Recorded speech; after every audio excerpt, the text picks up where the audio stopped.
Hello there everyone and welcome to a new review on the channel. Today we're going to be looking at The Wondrous World of Pickpocketing by Hector Mancha. This is, in my opinion, a must-have. This is a great read and a great book. I think it's exceptional and I do think that it pushes certain people to try out some of these routines and really bring some new dimension to your magic shows, whether it's parlor, whether it's casual, whatever it may be. I do think this is a must read.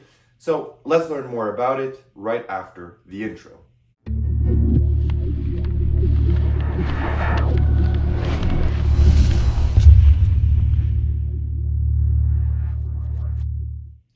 Perfect, so you decide to stick around, which means you want to learn more about the wondrous world of pickpocketing.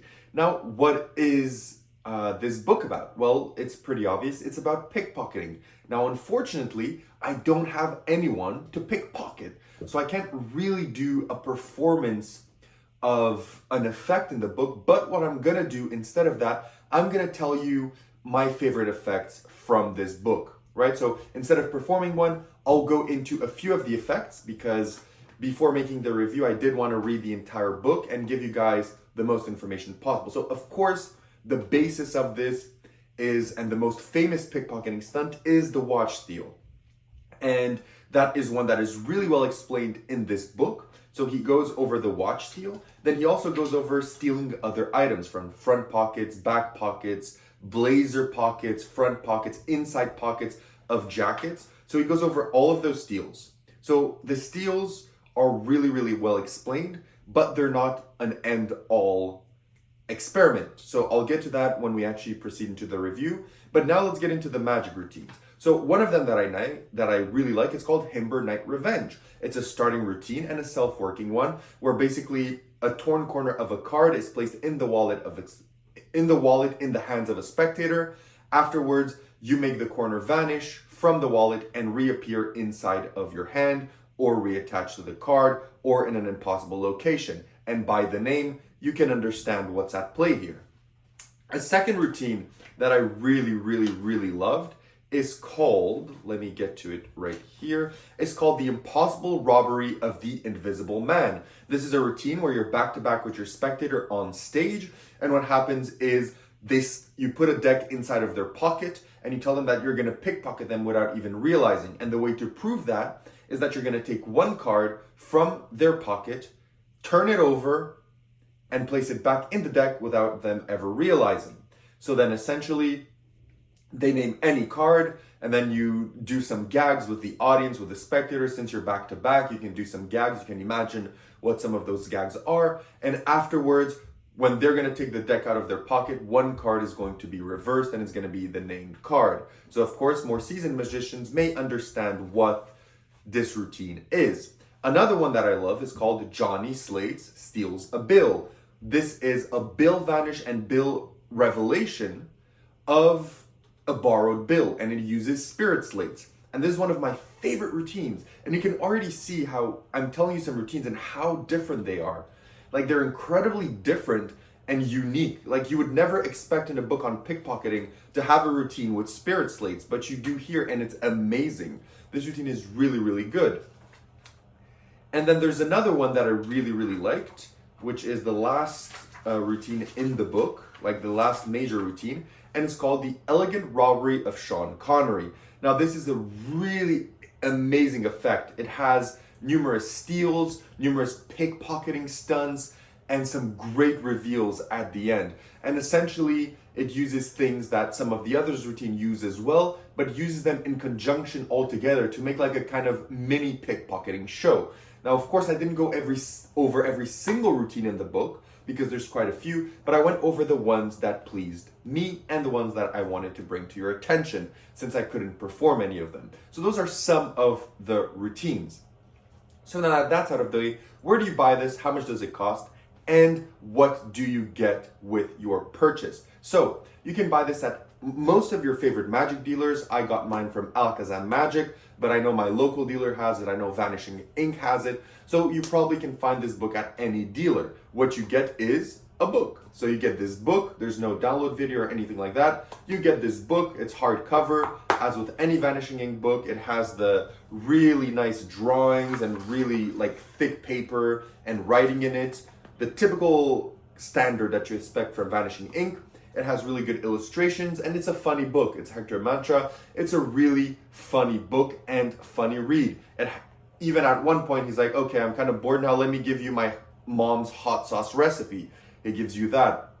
He makes jokes. For example, in one of the routines for the preparation, he's like, you're going to need this, and also you're going to need to go meditate at the temple to become a Buddhist saint or whatever. So it's a really comical / serious book at the same time, because he does take the time to also give you warnings that, don't use this to actually rob people, and don't use this as a way to steal people's money, etc. Use it as an art, and always make sure to give it back. So he is serious when he needs to be serious, but he's also comical and funny, which is his personality when he needs to be.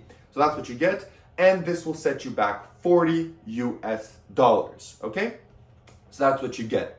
Now, having said that, let's get into the difficulty. Are the effects in this book difficult to perform? And the answer is yes and no.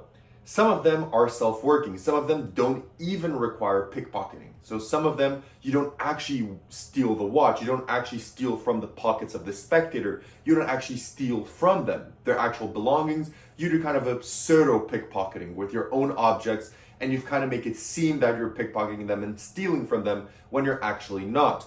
However, in every effect, even the ones that don't require you to steal, he does tell you that if you're capable enough and you've practiced enough, there's offbeats in the routine, and he tells you what they are, where you can actually pickpocket things from the spectator. So for example, let me give you the example of the deck, right? The one that I said back to back, where the card turns face down in the deck in the spectator's pocket.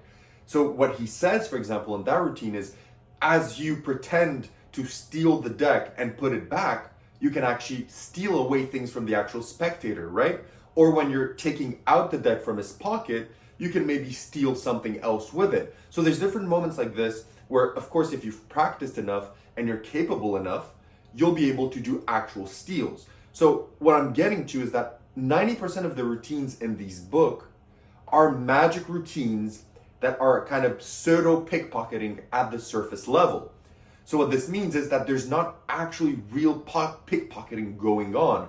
It's just using some of your items and pretending to pickpocket, but it seems to everyone, including the spectator and all the audience, that you are. So on the surface level, it's like that. But you're also, as I mentioned, if you're practical enough, you can also steal actual things from the spectators. So it's nice to have routines that you know are going to work 100%. So maybe if you're planning to steal something from the spectator to reveal afterward, and you're not capable of doing it in the routine, there's no problem, because the effect is amazing, and the pickpocketing is an additional, step in making the effect even more incredible. And that is, to me, incredible. That is, to me, amazing thinking by Hector, because you can use these effects on their own, and then you can try and pickpocket while you're doing them, right? And if you get caught, you're like, oh, see, I made it obvious or whatever, because it's part of the routine, it's funny, it's engaging. So you can get away with it, and you practice while doing the effects, because there's no fail. There's no fail here, because the main effect that he describes for you to do are gonna work 100% of the time, because it's only pseudo pickpocketing, right? And I find that's amazing. So difficulty-wise, all of these routines are pretty much self-working. Some of them are a bit harder because you do actually steal some things from the spectator on the offbeats, but it's not really going into their pocket and stealing. For example, in one routine, you ask the spectator if they have a wallet and some bills. You then ask them to take out their wallet, and then you proceed to take out a bill from their wallet, and you come, oh, this is gonna be great. You give them the bill, and then while you search for a Sharpie, you actually steal their credit cards from the wallet. But again, see, like as you're giving it to them to sign, you're doing the steal, and as you're giving everything back, you've already stolen them before even realizing what the routine is about. And the routine isn't even regarding credit cards. The credit cards are like a gag further on. So I think I'm rambling about this a bit much, but I really wanted to cement this idea that the actual stunts of pickpocketing are optional, and are also covered in the beats and the moments of each routine. So difficulty-wise, I would say pretty much most of these routines are relatively easy to intermediate if you want to do them without the actual stealing of objects in real time. However, if you do want to do the stealing of the objects, and there's a few routines that actually have you steal certain things from the spectator and you actually have to practice those, and those, if you don't actually practice and you're good at pickpocketing the spectator, they are not going to play out as you want to, because their basis is you actually being proficient and prolific in pickpocketing.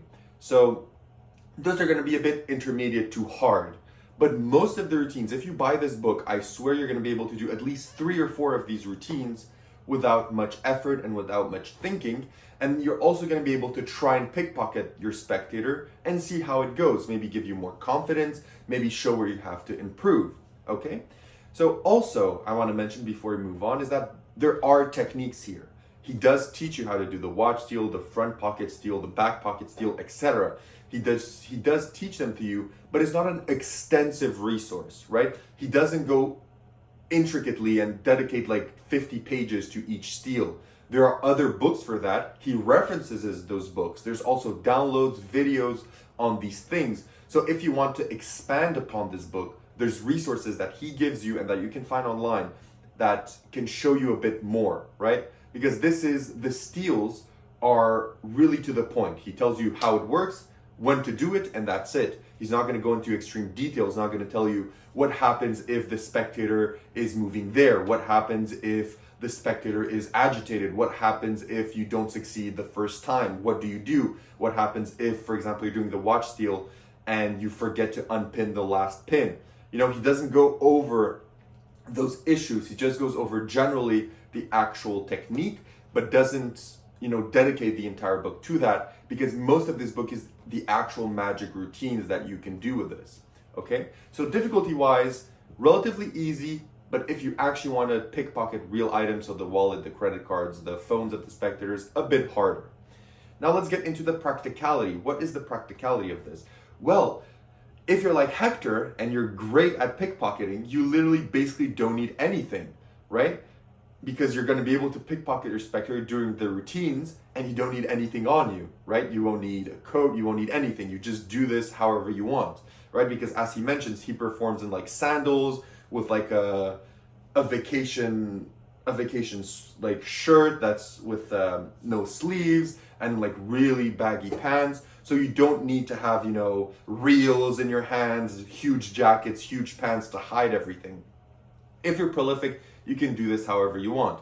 However, if you want to do the other magic routines that are a bit easier and are kind of starting you out in this wondrous world of pickpocketing, then you'll need a few items. For some of them, you're going to need a Hember wallet. For one of them, as I mentioned, you're going to need spirit slates. For some of them, you're going to need a deck of cards. For some of them, you're going to need an invisible deck. For some of them, you're going to need a Z-fold wallet, right? So you're going to need some items, but I'm sure that most of you are going to have some of these items at home.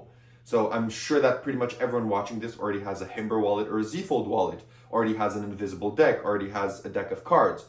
Maybe spirit slates is a bit iffy. I have my own because I love the spirit slates, but I know not everyone has them. So maybe you'll have to purchase those if you really like that routine. But nonetheless, this kind of shows that, this is practical because you don't necessarily have to carry around much with you. And sometimes you'll carry around a bit more to achieve certain effects. So practicality wise, this is practical and it depends on your level of skill, on your level of confidence, and on your level of wanting to go out and try these routines in your shows or in your casual settings.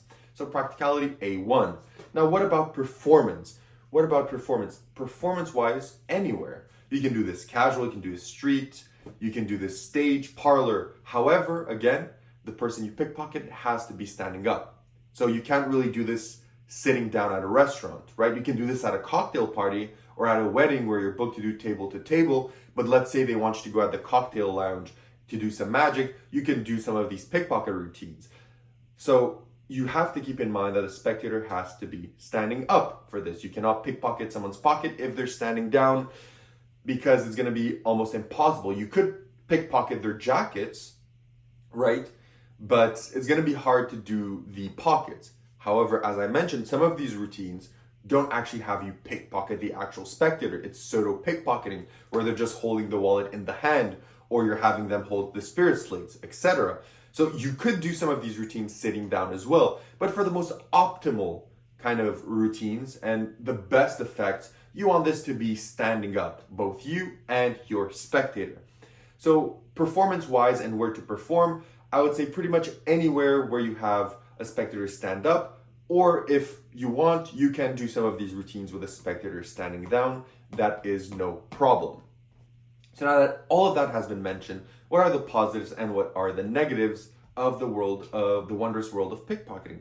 Negatives, what are the negatives is, as I mentioned, the techniques are explained, but they're not an end resource. You're not going to buy this and fully understand how to do the watch deal, fully understand how to pickpocket every single thing from the spectator, because yes, he provides a lot of information and an extensive set of information, but it's not the end all Bible on the aspects. So you're probably going to need to go kind of buy some other downloads, some other books, some other resources to understand more about this. Well, that's not really a negative, because it makes you explore pickpocketing even further and makes you learn more about it by looking in different places. But I know for some people, if you want to spend money on a book, you want it to be, the definitive answer. But even though this is kind of an answer, it's not the definitive one. And that's the only negative. Now, what are the positives? What are the positives of this book? The positives are, the book is extremely beautiful. It's extremely nice to read. It's such a pleasant read. It has techniques, it has tricks, it has magic routines, it has pseudo pickpocketing routines, it has actual pickpocketing routines, and it has scripts for you, which is great. It shows you how you can do this the easy way or the hard way as well. It's extensive. The routines themselves are also fun. And it's also something that, for most people, is going to push their magic further. It's going to bring them a step forward and is going to introduce them a new area of magic. And to me, that's always extremely, extremely valuable. So those are the positives. So would I recommend this book, and what do I rate it? I fully recommend this book. I think that if you want to kind of explore a new area of magic or get familiar with it, at the least, this is a must buy. I think this is a great book, and I think it's a book that if you buy it, even though you're not going to perform everything, I can guarantee you're at least going to do 1 or 2 routines of this, or use items you already have and be like, oh, this could be definitely used in a pickpocketing routine. Let me do it and shape it like that. So it's going to open the horizons for you to add something new to your acts, something fun, and something that spectators enjoy to watch. So I fully recommend this book, hands down. Fully recommend this. And what do I rate it out of 10? I rate it no less than a 10. I'm going to do these routines. I'm going to practice pickpocketing. I've already started looking at other resources for the watch steal to learn it a bit better. I've started practicing it. I'm going to do some of the routines. I even bought a new Himber wallet for some of these routines. I'm going to try them. I'm going to test them. And I can't wait to actually do it. So for me, when something gets me this excited and pushes me into a new horizon and pushes me to learn more and pushes me to kind of work with new things in my act and in my repertoire, I can give that no less than a 10. And this book is a 10. It is great, heavily recommended. And yeah, that's all I have to say about The Wondrous World of Pickpocketing by Hector Mancha. A great book. And that's all for me. Thank you so much for watching, liking, subscribing, commenting. I'm looking forward to seeing what people say about this. If you've bought it, if you've been on the fence, if you have any questions that I've not addressed, feel free to ask away. And yeah, I'll see everyone in my next review, which is going to be a follow-up to this book with an effect that is not marketing as a pickpocketed effect, but can be used extremely well in conjunction with this book. So stick around for that review as well, coming up in a few days. Thank you so much for watching, and see you in the next one. Bye-bye.